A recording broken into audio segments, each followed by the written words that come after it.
예, 세 번째 섹션에 이제 돈의 공급은 어떻게 이루어지는가에 대한 이야기를 지난 시간에 조금 했었습니다. 그래서 중앙은행 은 어떤 기구인지, 그 다음에 중앙은행이 어떠한 돈의 공급을 책임지는지 통화의 종류를 간단하게 소개를 했는데, 중앙은행이 이제 모니터링하면서 조절하는 이제 통화를 우리가 보통 본원 통화, 머니터리 베이스라고 합니다. 그러니까 모든 종류의 어떤 통화 지표를 관리를 할 수는 없기 때문에 관리할 수 있는 이제 통화 지표를 만들어낸 거라고 생각하시면 됩니다. 그래서 이 통화 지표는 바로 본원 통화라고 하고요. 현금 통화와 이제 중앙은행의 지급 준비금을 이제 합쳐놓은 것입니다. 현금 통화는 지난 시간에 말씀드렸던 것처럼 바로 이 통화죠. 사람들의 뭐 지갑 속에 있거나 뭐 저는 이제 이런 표현을 즐겨 사용을 하는데요. 현금 통화라고 하는 걸 이렇게 이해하시면 도움이 될 것 같습니다. 우리 학교 도서관에 이제 책들이 굉장히 많이 있는데 어떤 책들은 여러 학생들이 이제 대출을 통해서 도서관 밖에 있을 거고요. 그 다음에 또 어떤 책들은 뭐 애초에 대출이 불가능한 책들도 있겠습니다만 뭐 그런 건 우리가 생각하지 말고 대출이 되지 않고 이제 도서관에 남아있는 책들이 있을 거예요. 도서관이 이렇게 있다면 이 도서관의 책들 중에서 학생들이 이제 대출을 통해서 체크아웃을 해서 바깥에 가지고 나간 책들, 그 책들을 우리가 현금 통화라고 생각해 볼 수 있습니다. 그리고 이제 도서관에 가보시면 그 대출하고 반납하는 그 데스크가 있는데 보통 그 데스크를 이제 서큘레이션 데스크라고 해요. 거기에서 이제 그 책이 나가고 들어오는 이제 일종의 이제 채널이 될 수도 있고 서큘레이션 데스크라고 하는데 공교롭게도 현금 통화를 currency in circulation이라고 합니다. 그래서 혹시 현금 통화가 어떤 개념인지 조금 쉽게 이해할 수 있는 방법이 하나 있다면 도서관에 안에 있는 책들은 금융기관에 맡겨놓은 돈이라고 생각하시면 좋고 그 다음에 도서관 바깥에 있는 책들은 사람들이 가지고 있는 거래를 할 때 사용하는 이제 현금과 같은 현금 통화다 이렇게 생각하시면 뭐 도움이 될 것 같습니다. 두 번째 이제 중앙은행이 관리하는 또 하나의 통화 지표는 바로 중앙은행의 지급 준비금이라고 하는 건데요. 시중은행들은 영어로는 reserve라고 하기도 합니다. 시중은행들은 이제 은행 영업을 하기 위해서는 굉장히 많은 현금이 필요해요. 갑작스럽게 많은 사람들이 현금을 인출할 수도 있을 것이고, 그 다음에 이제 뭐 기업의 거래에 필요한 현금을 조달해야 될 때도 있습니다. 뭐 특히나 대기업들의 월급날이라든가 뭐 생각해 보시면 어마어마하겠죠. 보통 20일 혹은 25일에 대부분의 기업들이 이제 월급을 지급하잖아요. 보통 25일인데. 그러면 뭐 그 전 며칠부터 이제 엄청난 현금을 준비를 해야 될 것입니다. 그 다음에 이제 주식시장이라든가 부동산 시장이 과열될 때 지난 한 1, 2년 동안 이런 현상들이 우리 주변에도 있었죠. 한국 경제에도 이런 현상들이 있었는데 그런 경우에는 사람들이 계속 현금을 인출을 해서 주식 거래에 사용을 하려고 할 것입니다. 그렇다면 이제 은행들도 이러한 상황이라면 부동산 시장도 마찬가지겠죠. 부동산 시장의 경우에는 금액의 단위가 훨씬 더 크니까 사람들이 굉장히 많이 현금을 필요로 할 것이고 그렇다면 시중은행들은 은행 뒤에 가보시면 이제 커다란 금고가 보통 있는데요. 그 금고에다가 이제 현금을 미리 마련을 해둔다든가 아니면 이제 모든 은행들의 은행 역할을 하는 중앙은행에 이제 현금을 예치할 수도 있습니다. 은행 고객들이 예금한 돈 가운데 이제 대부분은 수익 창출을 위해서 은행들이 대출을 시행을 하거나 혹은 여러 가지 금융 상품에 투자를 합니다. 은행도 돈을 벌어야 되니까요. 안 그러면 예금을 맡긴 고객들한테 이제 이자를 지급하기 어렵겠죠. 이자를 지급하겠다고 약속을 하고 이제 예금을 받은 거잖아요. 또는 이제 예금 상품을 판매한 것입니다. 그런데 이제 모든 돈을 다 대출을 하거나 혹은 금융 상품에 투자하는 것은 아니고요. 그 중에 일부를 은행 금고에 보관한다든가 혹은 이제 중앙은행에 예치를 합니다. 그러니까 중앙은행은 이제 은행들의 은행이라고 생각할 수 있겠죠. 보통 금고에 보관한 이제 돈을 볼트 캐시라고, 볼트가 금고인데 세이프라 그러면 좀 작은 금고고요. 그냥 일반인들이 사용하는 이제 볼트라고 하면 영화에 나오는 이제 은행 강도들이 은행을 털 때 나오는 그런 엄청난 큰 금고를 보통 볼트라고 합니다. 그래서 은행 금고 안에 있는 현금, 돈다발을 이제 볼트 캐시라고 해요.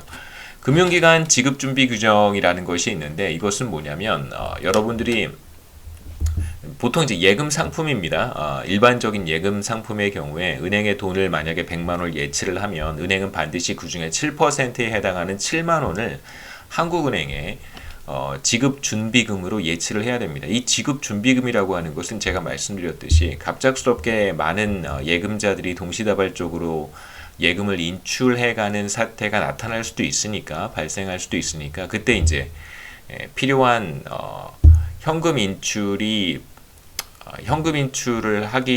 만들어주기 위해서 은행은 이제 충분한 현금을 보유하고 있어야 한다라고 하는 이제 모티브에서 시작이 된 것입니다. 그러니까 은행에 아무 문제가 없더라도 충분한 현금을 보유하고 있지 않으면 은행에 문제가 생길 수 있겠죠. 그러니까 예금을 인출할 예상 밖에 많은 사람들이 혹은 많은 금액의 예금이 인출을 하려고 할 때 사람들이 은행이 충분한 현금을 확보하지 못했다.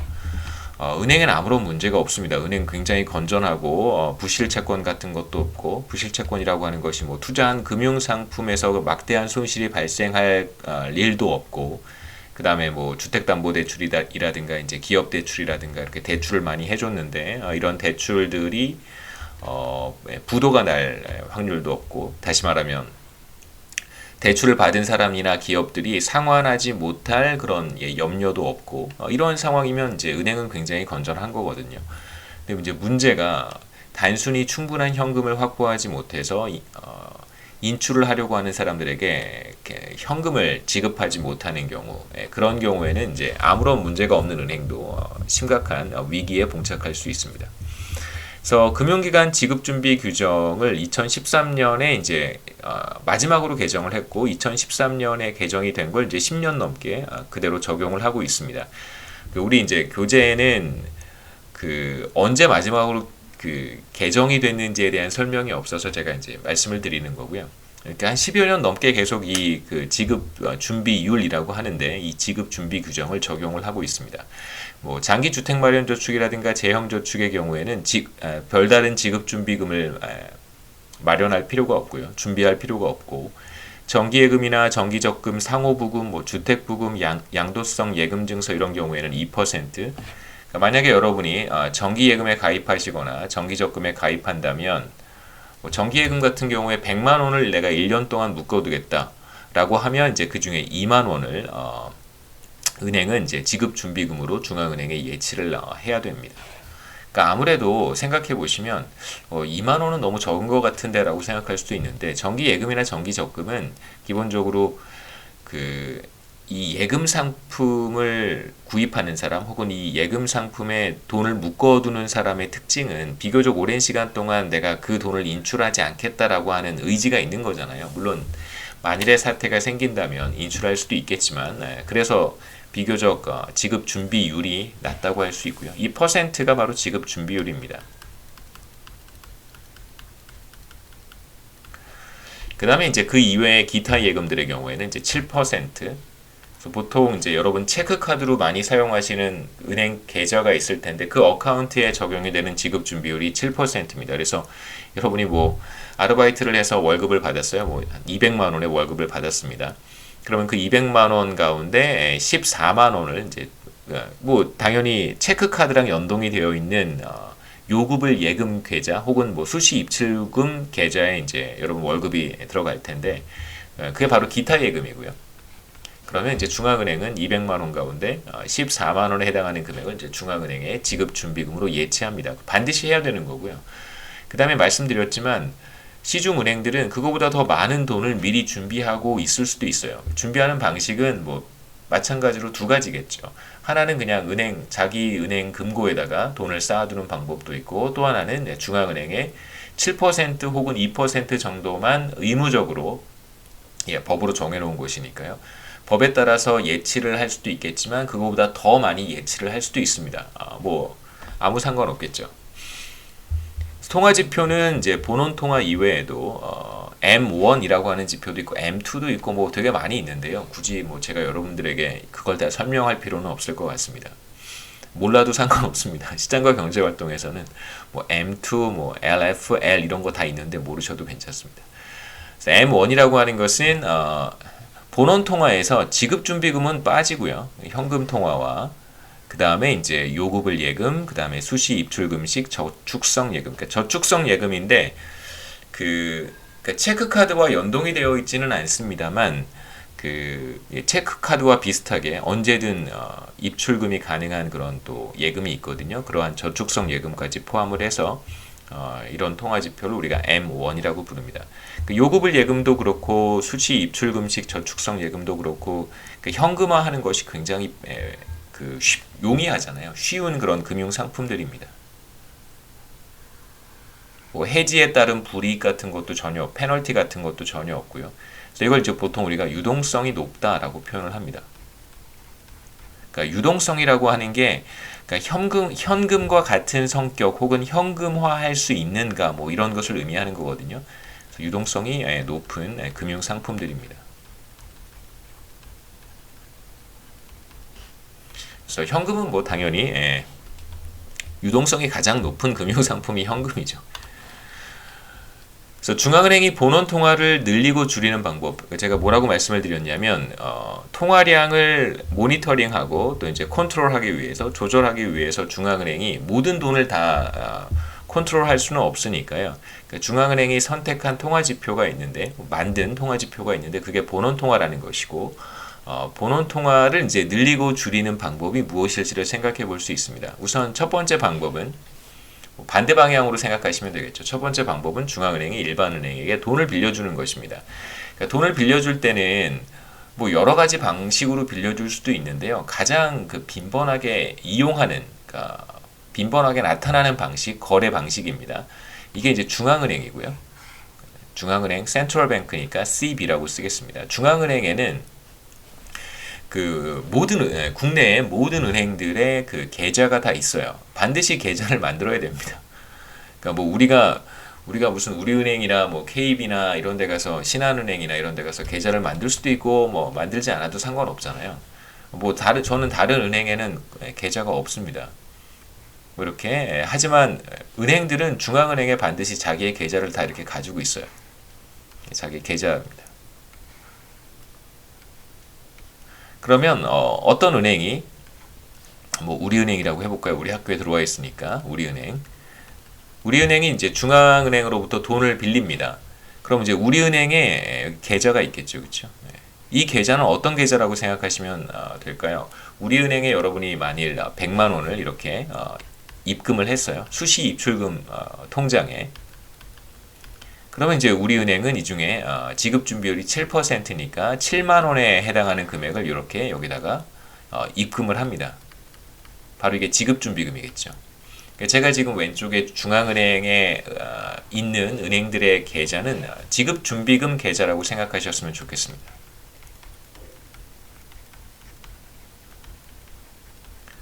그래서 계좌를 가지고 있고요. 중앙은행이 만일 우리은행에게 돈을 빌려준다면 그 빌려주는 돈을 어디에다가 넣어주냐면 여기 지급준비금 계좌에다가 뭐 1,000억을 빌려준다. 그럼 이렇게 1,000억이라고 이제 지급준비금 계좌에 써놓으면 되겠죠. 그럼 우리은행은 이제 필요할 때마다 자기의 중앙은행에 있는 지급준비금 계좌에서 금액을 이제 인출해 가면 될 것입니다. 물론 이제 이건 당연히 빌렸으니까 우리은행에게는 이제 부채가 되고요. 만약에 이렇게 자산과 부채로 표시하라 그러면 자산은 현금일 수도 있고 뭐 현금성 자산이라고 쓸 수도 있고 여기 보통 지급준비금이라고 따로 명시적으로 표현을 하지는 않습니다.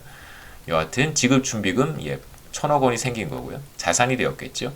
근데 이제 오른쪽에 그걸 뭐 우리은행이 무슨 사업을 해서 자기 자본으로 얻은 것이면 자기 자본이 되겠지만 그렇지 않으면 다 부채잖아요.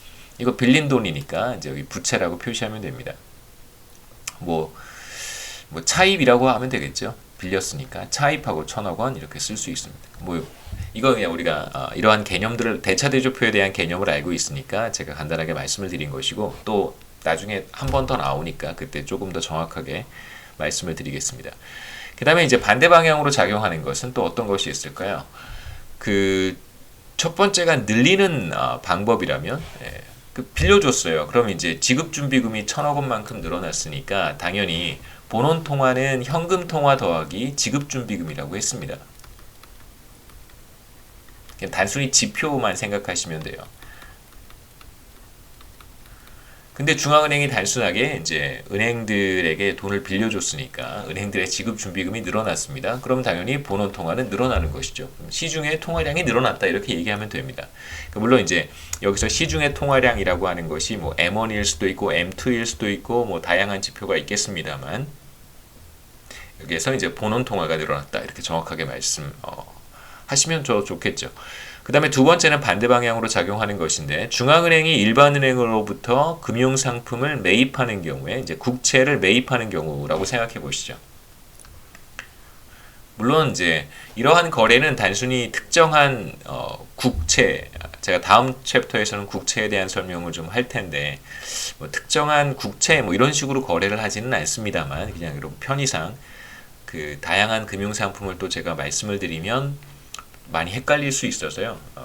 본질은 크게 다르지 않아서 국채를 매입한다라고 한번 해보죠. 그러니까 중앙은행이 일반은행이 가지고 있는 국채를 사는 것입니다. 중앙은행이 국채를 사니까 국채는 이렇게 중앙은행 쪽으로 가고요.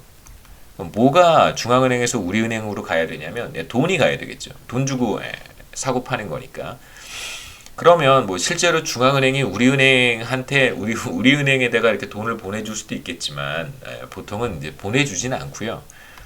중앙은행에 이제 우리은행 지급준비금 계좌가 있잖아요. 여기에다가 이제 국채를 구입한 돈을 일로 넣어주는 것이죠. 뭐 예를 들어서 500억 어치의 국채를 중앙은행이 매입을 했다, 사들였다. 그러면 이제 500억 원에 대한 현금을 바로 이제 우리은행 지급준비금 계좌에 넣어주면 됩니다. 그럼 마찬가지로 국채가 우리은행으로부터 중앙은행으로 들어오고 그 다음에 500억이 중앙은행으로부터 우리은행의 지급준비금 계좌에 들어갈 테니까 당연히 현금 통화, 본원 통화가 본원 통화가 이제 늘어나겠죠. 이런 방식으로 중앙은행은 뭐 돈을 빌려주거나 혹은 뭐 국채를 매입하거나 혹은 반대로 자신들이 중앙은행이 가지고 있는 국채를 판매할 수도 있습니다. 반대 방향으로 뭐 이런 형태의 거래를 통해서 중앙은행은 이제 본원 통화를 늘리고 줄이고 할 수 있겠죠. 자, 아까 말씀드렸던 이제 우리은행의 재무 상태표고요. 그냥 밸런스 쉿이라고 생각하시면 됩니다. 왼쪽이 자산 항목들 있고 오른쪽이 이제 부채 항목들입니다. 그 다음에 밑에 자기 자본, 제가 자본을 표시를 했고요. 그래서 부채와 자본을 더한 것, 그러니까 부채와 자본 총계는 반드시 자산 총계와 같아야 됩니다. 397, 357이고요. 397, 357 동일합니다. 이게 그 단위가 10억 원이 10억 원. 그러니까 이게 397, 357이요. 10억, 100억, 1000억, 조, 10조, 100조, 400조 원인 거죠. 자산이 우리은행의 자산이 400조, 우리은행의 부채와 자본 총계가 400조. 거의 메가뱅크라고 생각하시면 400조 정도면 굉장히 그 규모가 큰 은행입니다. 한국의 GDP가 2000조 조금 넘는데 GDP의 거의 한 5분의 1, 한국 1년 GDP의 5분의 1 정도가 바로 우리은행의 이제 자산 혹은 부채 크기라고 할 수 있겠죠. 뭐 제가 2021년이니까 이제 올해 초에 발표한 우리은행 재무상태표를 정리한 것이고요.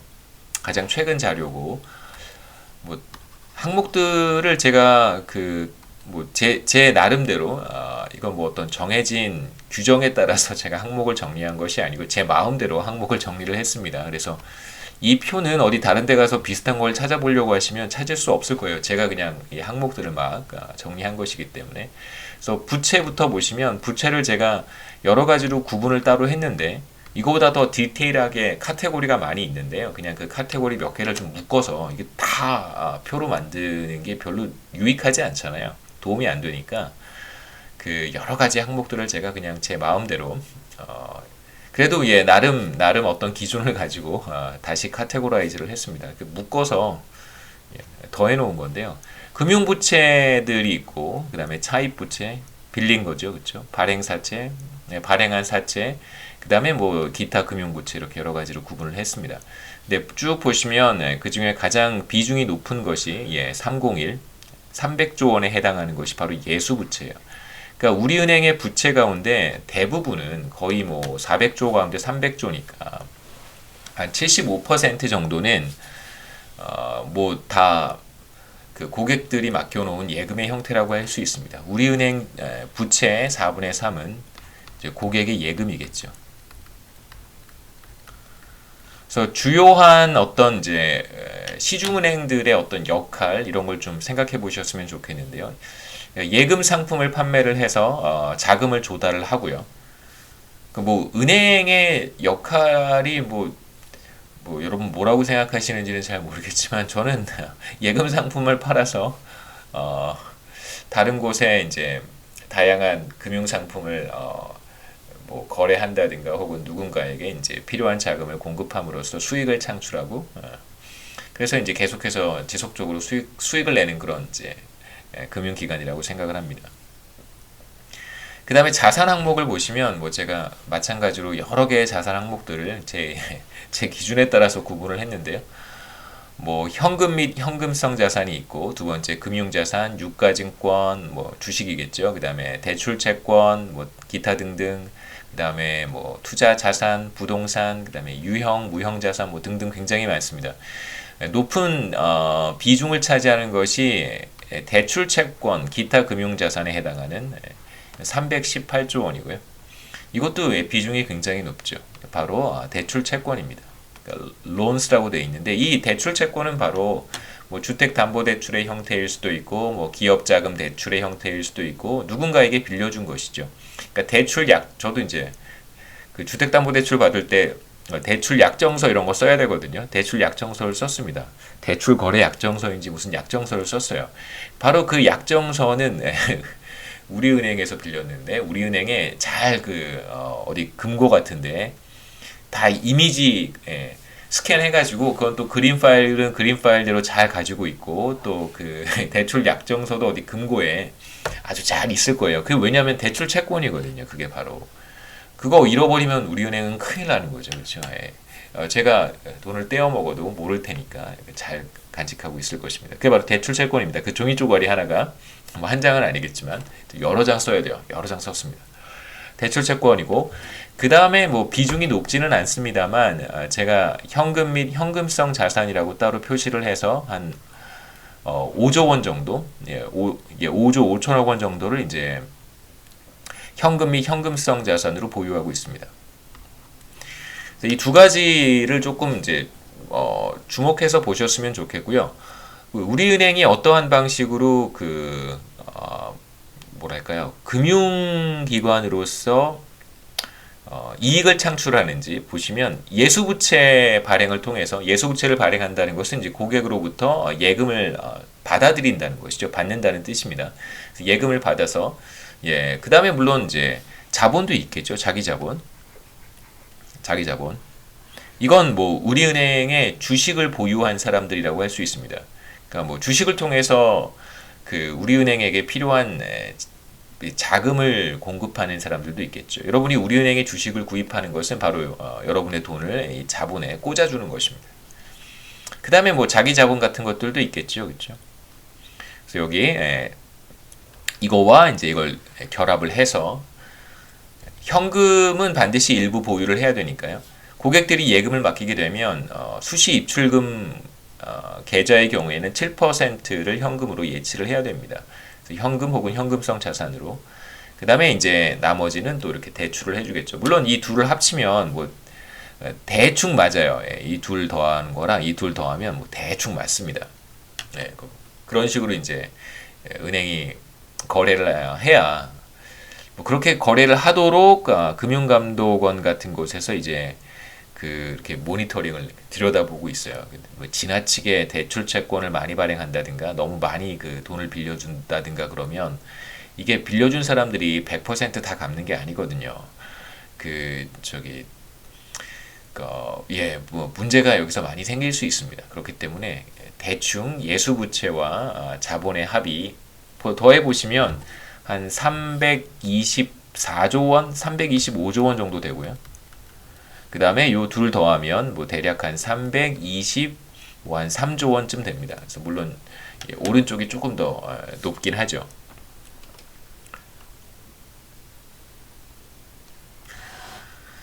그래서 은행의 역할은 이제 여기에서 제가 두 가지로 나누어서 말씀을 드리고 싶은데, 하나는 그러니까 중앙은행과의 어떤 금융거래 하나 말씀드리고 싶고, 그 다음에 두 번째는 중앙은행을 도와서 그 예금을 창출하는 그러한 기능도 함께 수행을 합니다. 뭐 한번 보시면서 뭐 이해하시면 될 것 같습니다. 중앙은행이 왼쪽 아래 그림이 이제 여기가 중앙은행입니다. 중앙은행이 이제 증권사가 보유한 10억 원의 국채를 매입을 했어요. 그러면 이제 국채는 중앙은행으로 들어가고 중앙은행에 있는 현금이 증권사로 가야 되겠죠. 근데 보통 제가 이제 이 그림에서는 미국 방식의 금융 거래를 소개하기 위해서 그 책을 이건 사실 제 책이고요. 이건 제 겁니다. 제 거.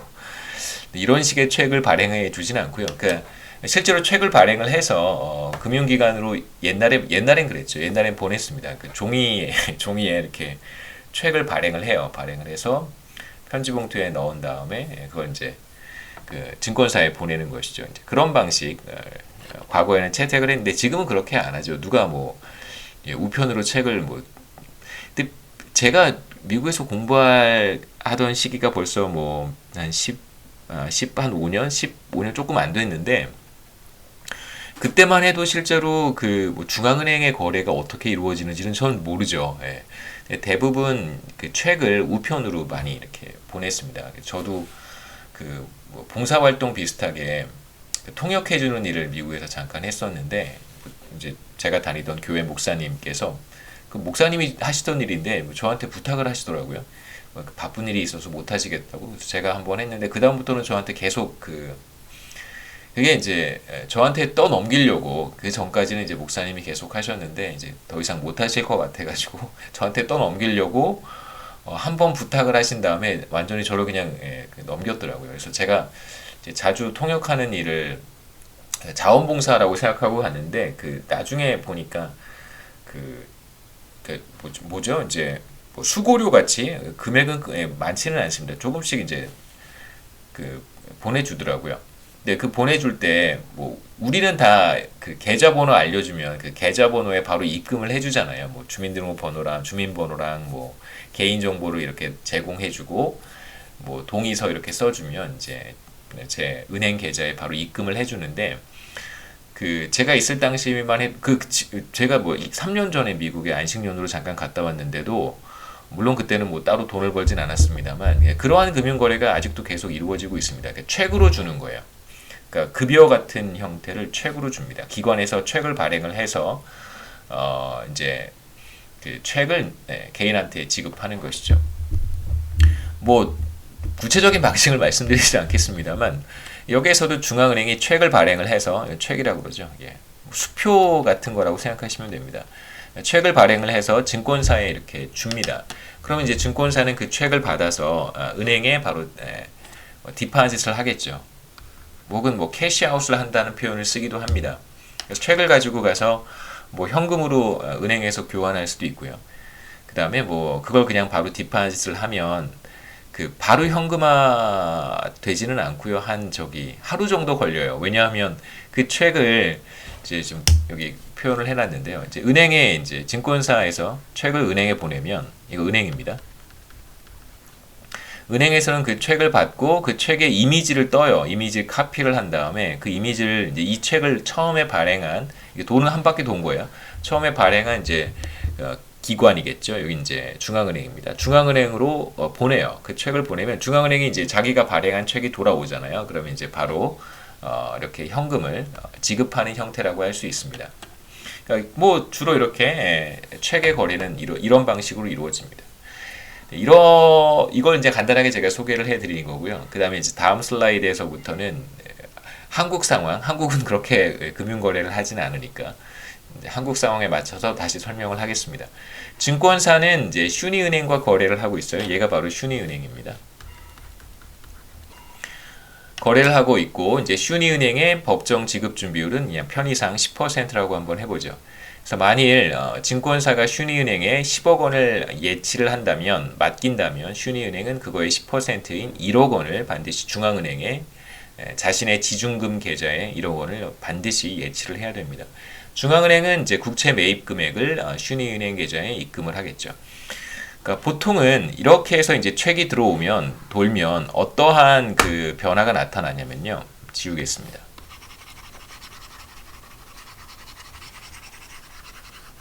그래서 슈니은행이 책을 중앙은행으로 보내겠죠. 그러니까 증권사에서 이렇게 책을 가지고 캐시아웃을 하겠다, 디파짓을 하겠다 하고 가지고 오면 그걸 받아서 슈니은행은 이 책을 중앙으로 보냅니다. 그러니까 물론 이미지를 떠서 보내는 거예요. 스캔해서 보냅니다. 다시 우편으로 보내지 않습니다. 이미지를 떠서 보내면 그러면 중앙은행이 그걸 확인을 한 다음에 이제 어떻게 조치를 하냐면요. 자기가 줘야 되는 돈이잖아요. 그러면 그 슈니은행 아까 바로 그 그림입니다. 이거 중앙은행의 그 계좌들이고요. 여러 금융기관들의 계좌들이 이렇게 있을 텐데 여기에 슈니은행의 지급준비금 계정이 있을 거예요. 여기에다가 이제 10억 원을 넣어주는 것입니다. 그러면 이제 슈니은행의 경우에는 대차대조표를 한번 생각해 볼 수 있겠죠. 슈니은행의 대차대조표는 이제 왼쪽에 중앙은행이 꽂아준 지준금이 있단 말이에요. 그게 10억 원이고요. 10억 원. 이게 10억 원이죠. 공이 9개면 10억 원입니다. 그래서 제가 밀리언으로 끄는 거고요. 100만, 1000만, 억, 10억. 예. 그래서 1000밀리언이 바로 10억 원이죠. 10억 원의 이제 지준금이 자산으로 만들어졌고, 여기서 지준금은 저도 그 우리은행의 지준금이 어떻게 그 구분되는지는 저도 잘 모르겠습니다만 추측컨대 제 생각엔 지금 여기에 지준금이 들어가 있을 거라고 생각을 하거든요. 예, 제 생각은 그렇습니다. 근데 아마 맞을 거예요. 우리은행이 한국은행에 예치한 지준금은 이 항목에 들어가 있을 거라고 생각하고 제 생각이 맞을 거라는 확신이 있습니다. 예. 뭐 여하튼 그게 그렇게 중요한 건 아니니까요. 지준금이 바로 이제 자산이고요. 그 다음에 10억 원의 현금 자산이 생성이 됐으니까 혹은 뭐 지준금이 생겼으니까 반드시 부채 혹은 자기자본 항목에 10억 원을 기록을 해야 되는데요. 이걸 어떻게 기록하면 좋을까? 이 돈은 사실 슈니은행의 돈은 아니에요. 그러니까 자기자본은 아닙니다. 잘 생각해 보면 이건 책이 돌아서 결국은 중앙은행으로부터 지준금을 받은 것이고 혹은 뭐 현금을 슈니은행에 꽂아준 것이고 결국 이 돈은 누구의 돈이냐면 증권사의 돈이란 말이에요. 증권사가 예치한 금액입니다. 그래서 예수부채로 기록을 하면 되겠죠. 그래서 이러한 형태로 중앙은행은 자신이 발행한 책의 이미지를 받게 되면 그 즉시 중앙은행의 지준금 계좌에 이제 돈을 꽂아주게 됩니다. 뭐 이러한 거래는 뭐 그렇게 그 이상한 거래는 아니고요. 되게 일반적인 형태의 거래입니다. 이제 우리는 이렇게 잘 하지 않아서 우리한테는 좀 어색하긴 한데요. 이제 우리 기준으로 말씀을 드리겠습니다. 그러면 당연히 이제 중앙은행이 현금을 슈니은행한테 보낼 거고요. 그러면 슈니은행은 현금 자산이 10억 원 생긴 것입니다. 이렇게 이제 생각해 보시죠. 나중에 제가 지준금 관련해서도 다시 한번 말씀드리긴 할 거예요. 중앙은행이 이제 국채를 매입하게 되면 현금 또는 지준금이 늘어나기 때문에 이제 통화량 혹은 통화 공급량이 증가합니다. 뭐 지준금 같이 제가 우리 미국의 기준으로 생각해 보면 지준금이 늘어난 거잖아요. 그 슈니은행의 지준금 계정에 10억 원을 중앙은행이 꽂아줬으니까 당연히 지준금이 늘어나서 본원 통화가 늘어났다. 우리가 앞서 했던 얘기와 똑같습니다. 바로 이 얘기죠, 그렇죠? 국채 매입을 통한 본원 통화의 증가가 이제 지금 우리 간단한 사례에서 나타난 것이고요. 그 다음에 뭐 현금을 꽂아줘도 뭐 얘기는 달라지지 않습니다. 그럼 뭐 이제 슈니은행이죠. 슈니은행의 지준금엔 사실 변화가 없지만 슈니은행의 이제 현금이 늘어나게 되니까 그러니까 사실상 본원 통화는 아니지만 본원 통화는 아닐 수 있지만 또 다른 형태의 이제 통화 지표가 늘어나게 됩니다. 예. 슈니은행은 이제 현금 10억 원 가운데 1억 원만 중앙은행에 지준금으로 예치를 하고 나머지는 대출을 해준다고 해보죠. 물론 1억 원보다 더 많은 금액을 중앙은행에 지준금으로 예치할 수 있지만 뭐 굳이 그럴 필요는 없으니까 그냥 9억 원은 이제 대출을 하거나 혹은 금융상품에 투자를 한다고 해보죠. 우리의 사례에서는 이제 대출을 한다고 가정을 했습니다. 그 다음에 이제 중요한 가정은 증권사가 자기 돈 10억 원을 바로 인출할 수도 있거든요. 다른 금융거래에 사용하기 위해서. 근데 이제 우리가 그런 상황을 생각하지 않겠습니다. 예를 들어서, 물론 인출하는 경우도 많이 있겠죠. 문해솔이 이제 주택을 구입하기 위해서 슈니은행에 왔습니다. 대출을 받고 싶어서요. 그래서 9억 원의 대출을 받았습니다. 슈니은행은 10억 원의 현금이 생겼고 1억 원은 지준금으로 중앙은행에 예치를 한 다음에 9억 원을 충분히 빌려줄 수 있습니다. 그래서 저한테 그 9억 원을 빌려줬어요. 저는 이제 주택 거래를 누구와 하냐면 뭐 개인과 할 수도 있겠지만 또 여러분이 제가 개인과 주택 거래를 하게 되면 문제가 조금 복잡해질 수 있으니까 부동산 기업과 제가 주택 거래를 한다고 가정을 해보겠습니다. 주택 판매자에게 제가 9억 원을 지급하면 되겠죠. 그래서 제가 대출한 금액 9억 원은 바로 주택 판매자에게 넘어가고요. 사실상 저는 9억 원을 만져보지도 못한 거죠. 그냥 슈니은행에서 주택 판매자가 거래하는 주거래은행으로 9억 원이 넘어갔다고 생각하시면 됩니다. 그렇게 제가 이제 이그젬플을 만들기 위해서 상황을 만들어 놓은 것이고요. 그 주택 판매자, 부동산 회사가 거래하는 은행은 뭐 바롬은행이라고 한번 해보죠. 그러면 슈니은행은 제가 대출한 9억 원을 바로 바롬은행 계좌에 넘겨주는 것입니다. 이 계좌의 주인은 바로 부동산 회사가 되겠죠. 그러니까 슈니은행이 가지고 있는 대출 채권은 제가 이제 대출 약정서를 쓰고 9억 원을 대출을 했는데 대출 채권은 이제 이렇게 생각해 보시면 되겠죠. 원래 자산이 지금 10억 원이 있었습니다. 현금 자산이었을 수도 있고 혹은 중앙은행의 지준금의 형태였을 수도 있을 거예요. 그 가운데 이제 1억 원만 지준금으로 남겨놓고 나머지 이제 9억 원은 대출을 해주는 건데 저한테서 이제 대출 약정서를 받고 대출을 해주는 거니까 이 대출 채권은 이제 문해솔에 사인이 들어있는 대출 약정서가 될 거고요. 그럼 이제 자산 항목에 변화가 생긴 것입니다. 근데 부채 항목에서는 변화가 없죠. 왜냐하면 제가 뭐라고 가정했냐면 증권사가 10억 원을 당분간 인출하지 않는 걸로 가정을 했습니다. 돌아가 보겠습니다. 그래서 부동산 회사는 이제 자신의 주거래 은행인 바롬은행에 이제 9억 원을 예치한다고 해보죠. 그러면 이제 바롬은행에 또 다른 변화가 생깁니다. 바롬은행은 이제 예수 부채가 예금이 9억 원만큼 늘어난 것이죠. 900 단위가 100만 원이라고 생각하시면 9억 원입니다. 부동산 회사가 예치를 했으니까 예수 부채가 9억 원만큼 증가하고요.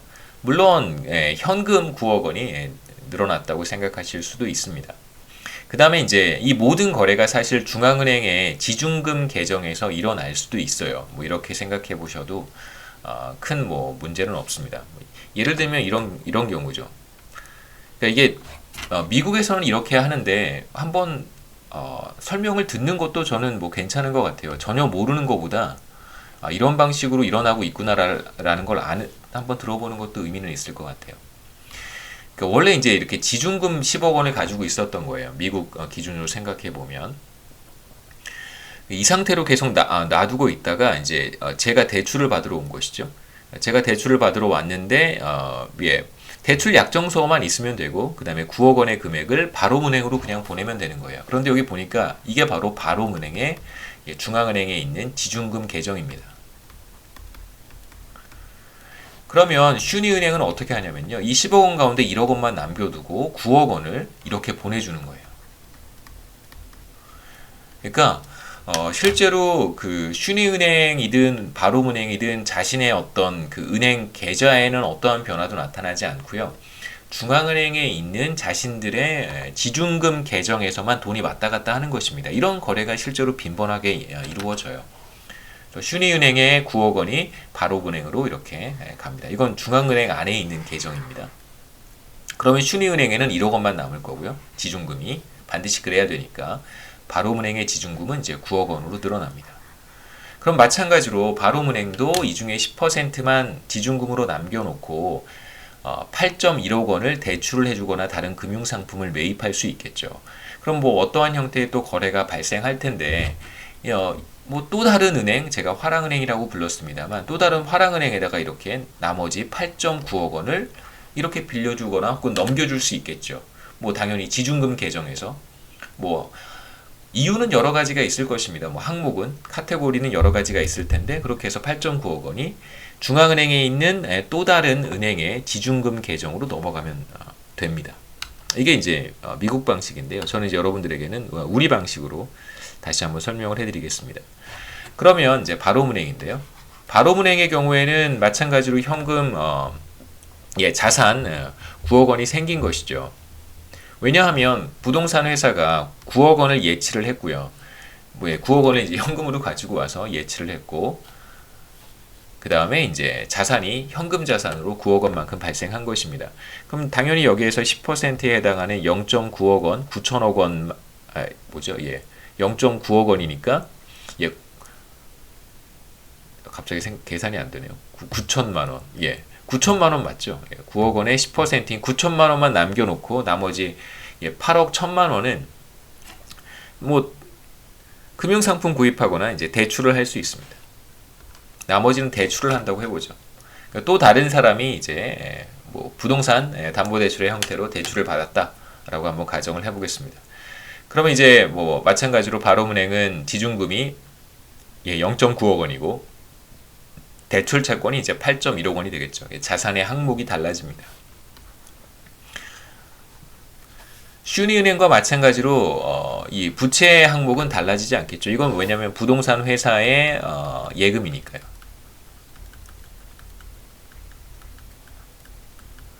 그래서 바로문행으로부터 8.1억 원을 대출받은 사람들은 뭐 필요한 거래를 하고 해당 금액 가운데 또 일부를 또 다른 은행인 화랑은행에 이제 예치를 하겠죠.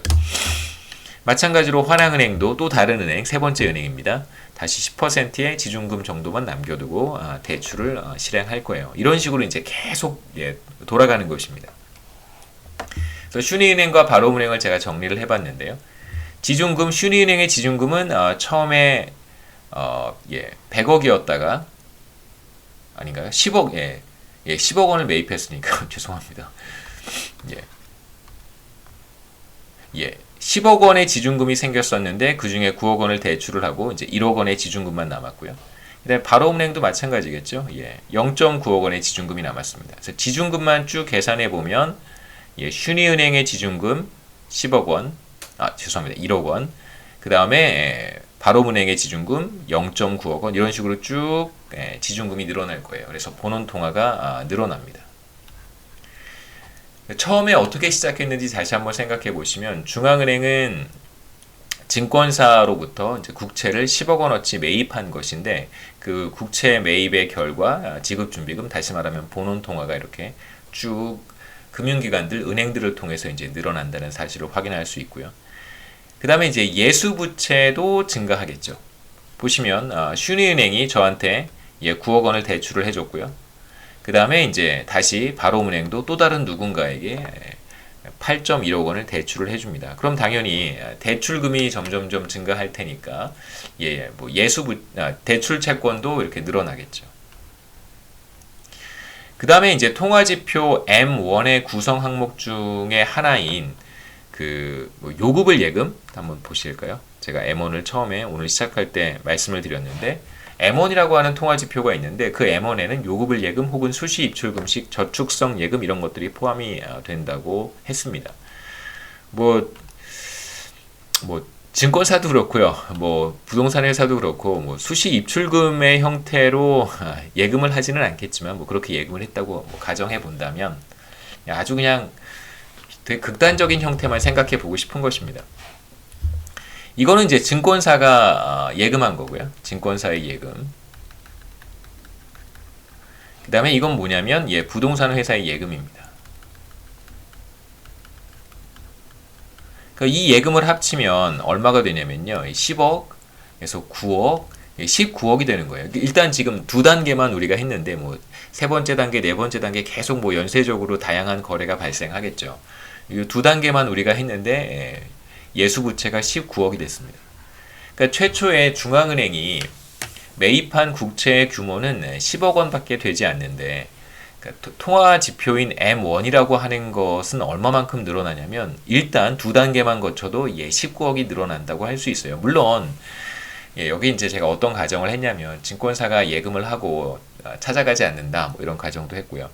그다음에 이제 부동산 회사가 저한테 부동산을 판매한 대금, 판매 대금 9억 원을 그냥 이렇게 맡겨 놓는다. 뭐 이런 이제 몇 가지 가정들을 통해서 우리가 얻은 결론이긴 하지만 이걸 우리가 뭐 너무 극단적인 가정이라고 생각할 필요는 없습니다. 대체로 이와 유사한 형태의 이제 금융거래가 빈번하게 발생하니까요. 실제로 중앙은행은 10억 원어치의 국채만을 매입했음에도 불구하고 지급준비금은 이렇게 쭉 금융기관마다 이제 늘어나게 되고 특히 M1이라고 하는 예수부채가 꽤 많이 늘어날 수 있다는 사실을 우리가 여기서 확인할 수 있습니다. 그래서 중앙은행이 통화정책을 한다는 것, 통화량을 관리한다는 것, 국채를 사고 파는 행위를 통해서 실제로 이제 시중의 유동성에 특히 여기에선 M1 그다음에 본원 통화에 상당한 영향을 미칠 수 있다라는 결론을 우리가 얻을 수 있겠죠. 여기까지가 마지막 페이지입니다. 여기까지가 이제 10장의 내용이고요. 11장으로 넘어가도록 하겠습니다.